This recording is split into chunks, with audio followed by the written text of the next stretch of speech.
Great. So, welcome everybody. Thank you for coming. My name is David Billings. I run the UK arm of an AI-focused agency called EPAM, whom I'll say a little bit more about shortly. The subject of this session is agentive media platforms. And I'm very pleased to be joined in this session by Samir Amin from Reckitt, who I'll give some time to introduce himself properly shortly.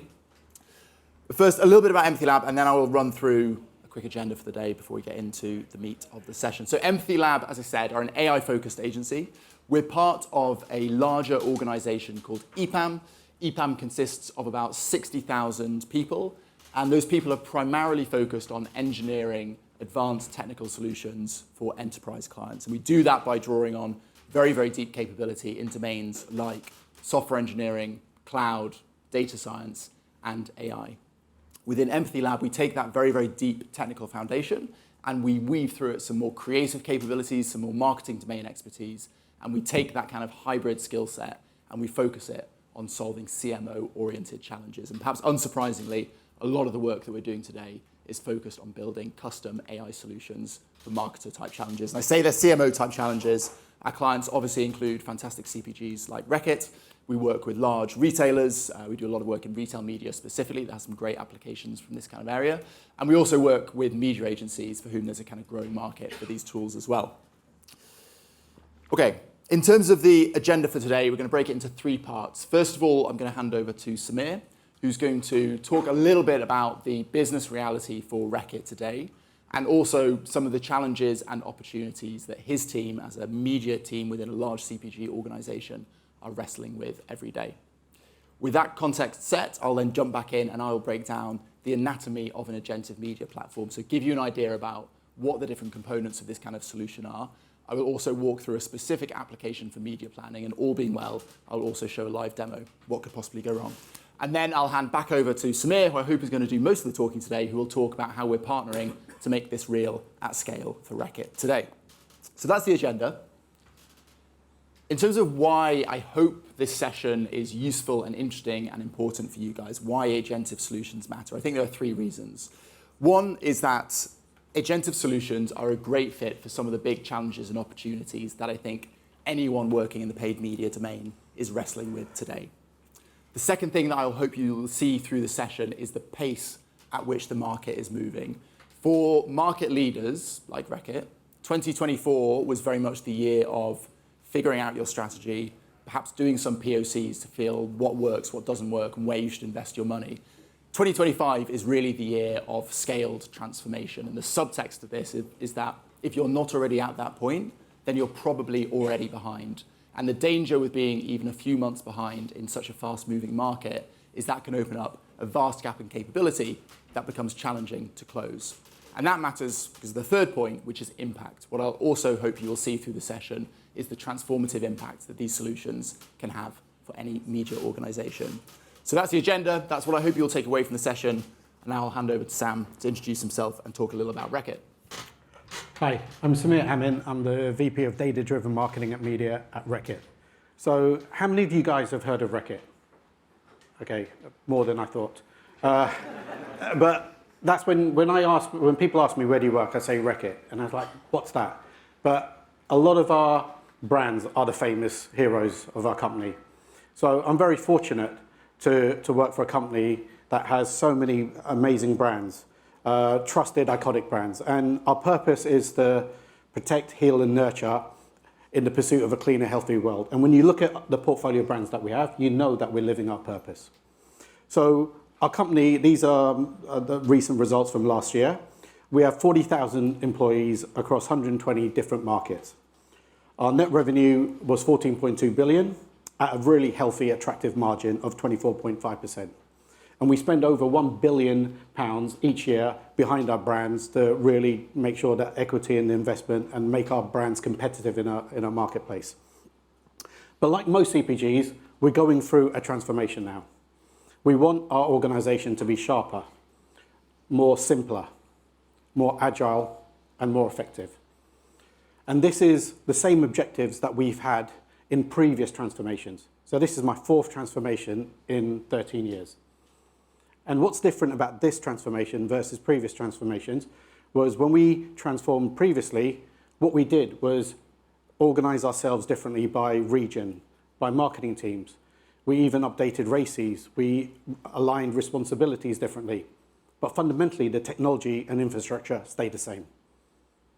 This transformation is going to be very, very different because as an organization, we're pivoting around the technology. So we want the organization to be very different in the way we operate, not just operating the teams, but pivoting around the technology because it's so powerful. So we're really focusing our business processes, our people upskilling, because a lot of these tools require a new set of training requirements. And what's happening is that we've called a internal team called Genesis, which is our Gen AI transformation. And we believe that that's going to really change the way business processes and people operate within Reckitt, and that's going to rewrite the rules of how we look at competitive advantage in a very cluttered marketplace.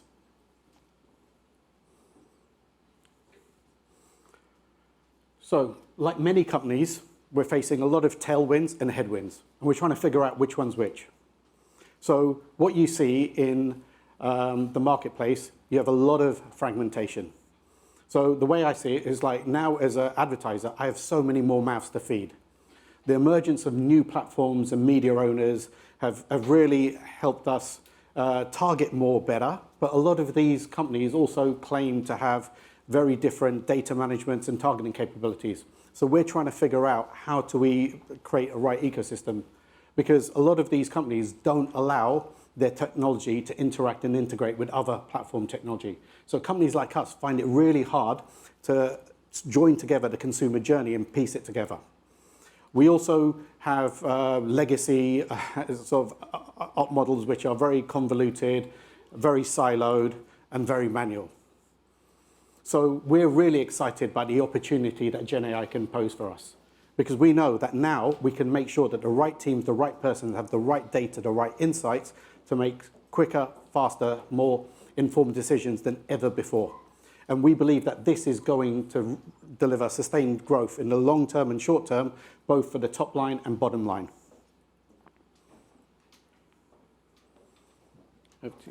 So that's the business context. And even for those of you in the audience who aren't working for CPG marketing teams, I hope there's a lot that resonates there, because I think a lot of us are facing similar kind of headwinds and have similar tailwinds providing opportunities. In terms of agentive media platforms, the way that we build AI solutions to help brands, agencies navigate these challenges, there's a lot more to it than just plugging in ChatGPT, but conceptually, these solutions are relatively straightforward. And we talk about them having 5 constituent components. One is an underlying data set. You can't just go out and use openly available data for every single use case. You're going to need to wire in some specific data based on the use case that you want to support. On top of that, you're going to need to train some specific machine learning models. And the reason that we need these models is that while LLMs like ChatGPT are great at many things, they're really, really bad at maths. So if you want any kind of analytical firepower in your solution, you're going to need some specific machine learning models. And then over the top of that, we wrap an agentive system. And this allows us to make those models easier to operate and more automated to execute. Downstream of that, we can then API out into things like media activation platforms. So if you want to, you can have your agents carrying out actions within things like your trading platforms, your DSPs. Just to bring that to life a little for a media planning use case, which is a great use case to start with, the way that we would map to that anatomy of a kind of agentive system is that, first of all, you would typically start with historical campaign data. If you want to predict how future campaigns are going to perform and you want to allocate your budget in an optimal way, then historical campaign data is probably the most relevant training data set. Over the top of that, we might train 2, 3, 4 different machine learning models that allow you to do different things, like figure out which publishers you're going to put spend against, maybe do audience clustering so you can overlay who you're targeting with where you're targeting them. And then we wrap this agentive system around this. And I'm going to show you, all being well, a live demo of this in practice in a minute to bring it to life. But just to give us kind of the theory behind what you're going to see, what we actually do here is we train several different agents. It's not just one agent working. So at the front, you've got an LLM that you will interact with that we call our media planner agent. And that is essentially capable of taking a conversational brief, so the type of brief that a business user, a media planner, might typically give to a data science team. They can type that into the system directly. And that agent is capable of understanding the brief because we've trained it specifically on typical media planning conversations, and is able to decompose the tasks that need to happen in order to answer that brief. And then it farms those tasks out to a bunch of other agents, each of which handle a narrow part of the process, like identifying which database to pull data from, running a SQL query to pull the data, running a model across the data, visualizing it, etc. So what you'll see when I cut to this demo is all of these agents collaborating together, and they will carry out a process that might otherwise take a week or two between data science teams and media planning teams and condense it into hopefully something like 20, 30 seconds. Good, you can see my screen.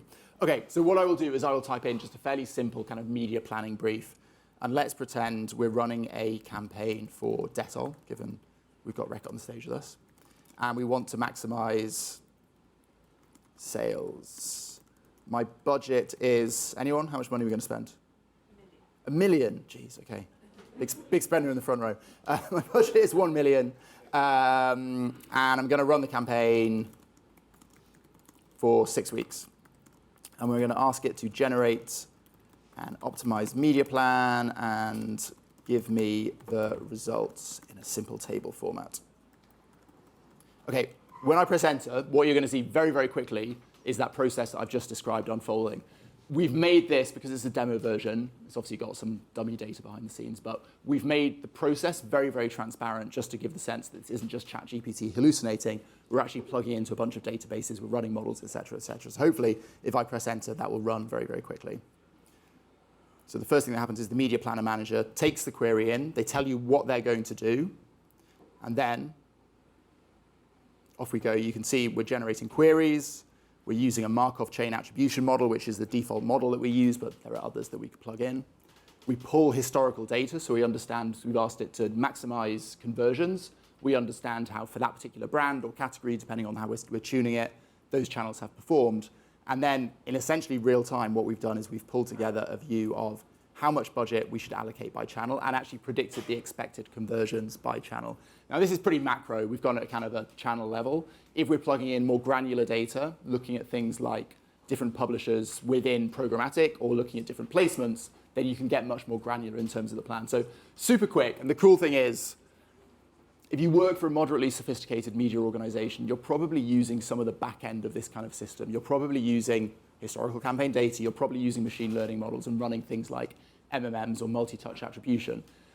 The negative to that is that because there is a lot of latency in running those processes, because you've got a lot of manual steps, you've got to brief your data science team, they put it to the back of their queue, they run the model, maybe a week later they come back and give you the results.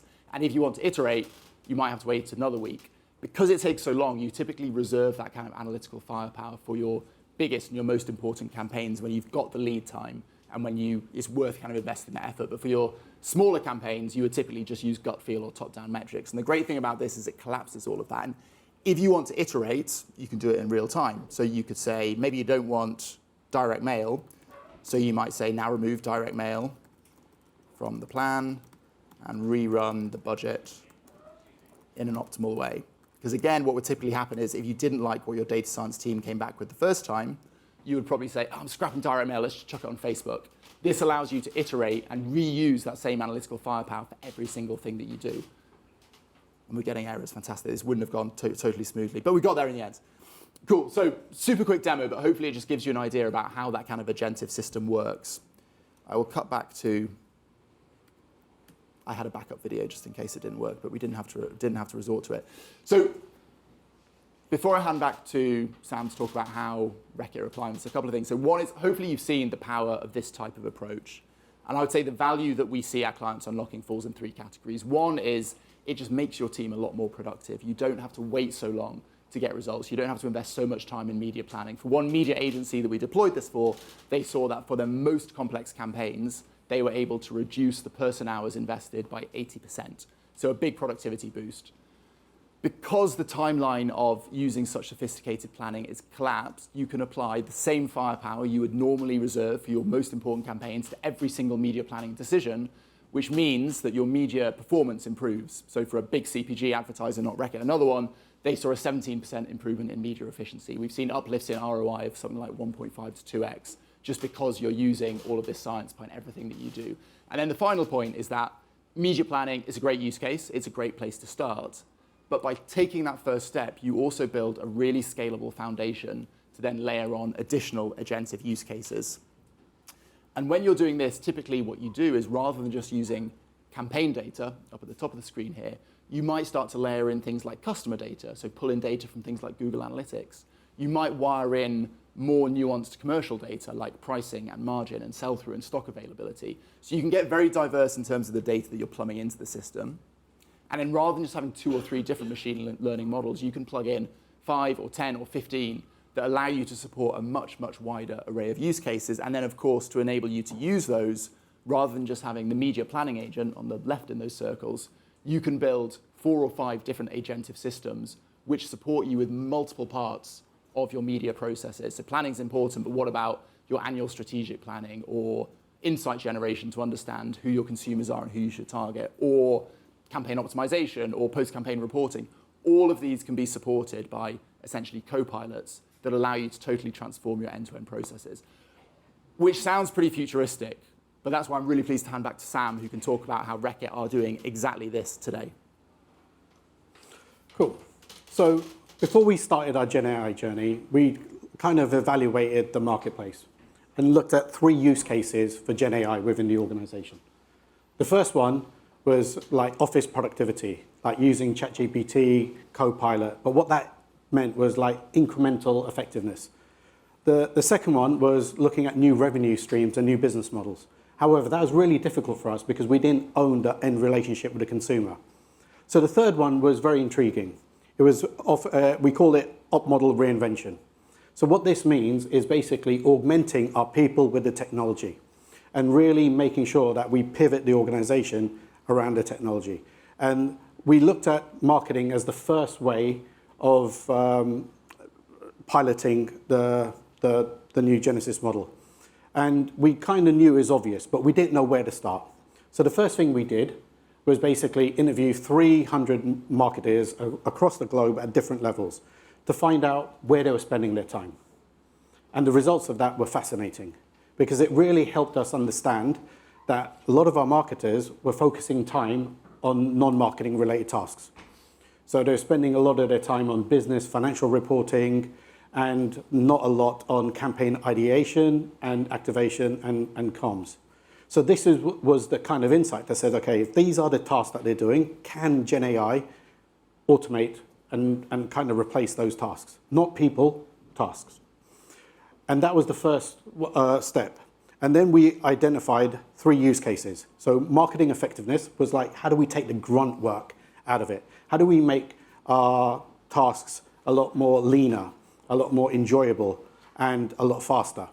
So that's one of the key, and I'll show you examples on the next slide of what we actually meant by that. Like everyone else, we were looking at Gen AI to elevate our creative effectiveness.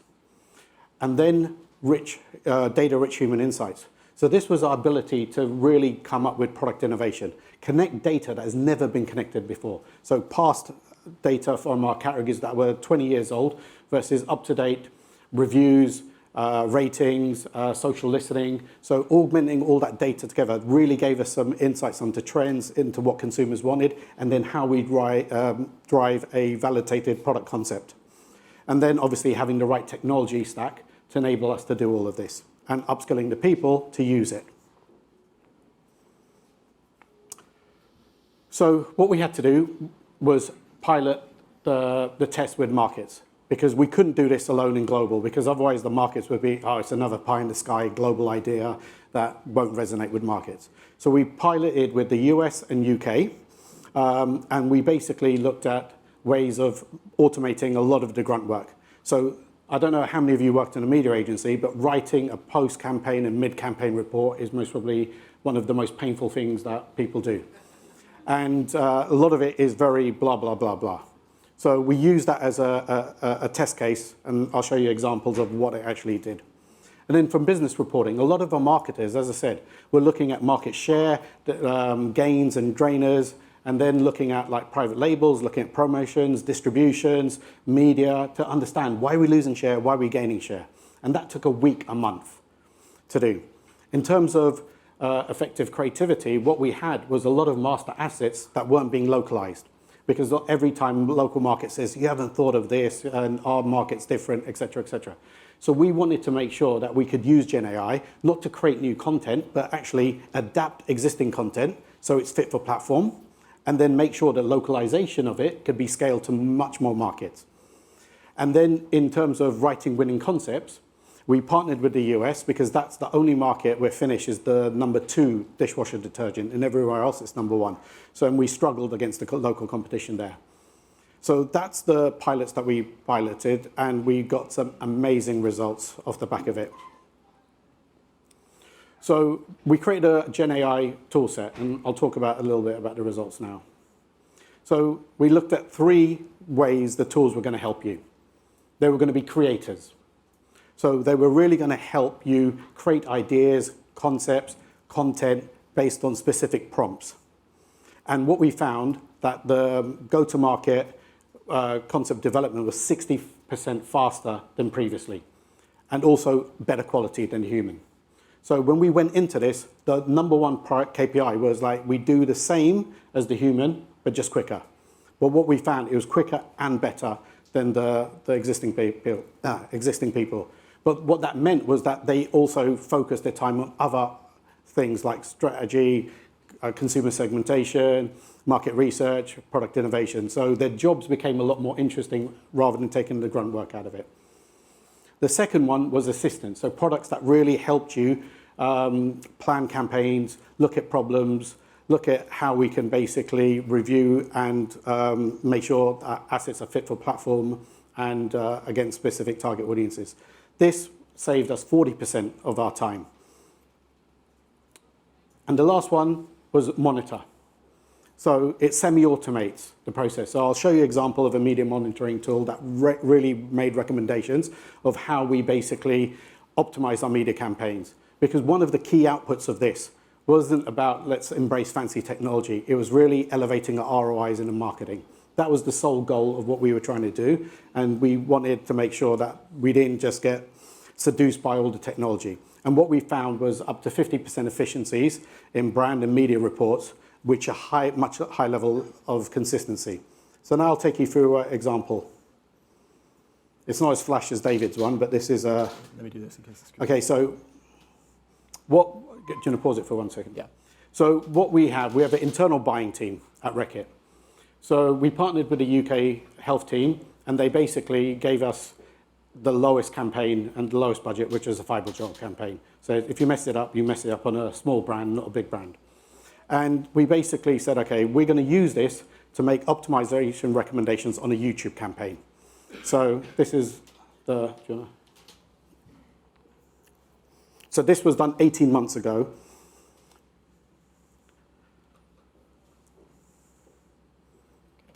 Okay, so what we have is a very manual process. IntelliView is our dashboard, and this demo is using Fibergel. So this is a human-only post-campaign report versus the Gen AI one. And as you can see, the Gen AI one is very specific, it's more detailed, and what it did in 5 minutes versus an hour, what a person used to do. So how we do it, we created our own GPT, we copied the data into the GPT. This is all our CPM and campaign performance data, which is IntelliView, which is our global dashboard. And you're wondering, why do you manually have to copy and paste it? We've actually made integration since then. So what it does, it looks at the campaign performance on 3 pieces, which is campaign performance, audience performance, and creative. And then it evaluates all of that and then makes recommendations of how to shift budgets based on a sole brief, which was completed views. And it basically makes those optimization recommendations. And then we say, okay, if we actually did them and follow them, what would we get? So I'm talking faster than this. And then, as you would see, if you follow these recommendations, you get over 222,000 completed views if you followed it. And then we would say, okay, can you copy and paste it into 250 words? Our traders know exactly what to do. And therefore, it does it. And then we give it to our trading team to make those optimizations. And those are the things that help us strengthen our ROIs. At the moment, we're working within a channel, but the next iteration, we're actually working at optimizing across channel because we believe that's the biggest impact we can make And that's me. Perfect. And Sam, how many? There are 5 of these agents live now, right, with the team? Yeah. Is that right? And how many people are using them on a daily basis? So all of the US are now using the one. We worked with them for the last 18 months to embed the way they work. And now we're rolling out to the UK, and then Germany, then LATAM, the next set of markets. So this is, again, it's not POC. This is production scale, and it's being used by large numbers of people on a daily basis, and it's making an impact, right? Cool. All right, so that's going to wrap on the session. If there are key takeouts that I'd love you to take away from this, one is that this combination of not just LLMs, but agentive AI with specific machine learning models is really, really powerful, and it can have a huge impact on media use cases. The second, as Sam said, is this isn't just about bolting a new tool onto an existing process. This can actually provide a catalyst to totally rewire the way that your teams work. The third thing is that this is happening now. So if you're still thinking about this, again, unfortunately, it means you're already behind the market. This is real, and it's already making an impact. And where people are executing at scale, the impact is really, really transformational. The numbers that I flashed up, the numbers that Sam's talking about, these aren't just vanity metrics. These translate to shareholder value, so they really make an impact on your business. So that's it from us. I hope it was an interesting session. Sam and I will be around if anyone wants to come and do a follow-up chat with us. I don't know if we have 2 minutes. Are there any questions in 2 minutes? Do we have a mic?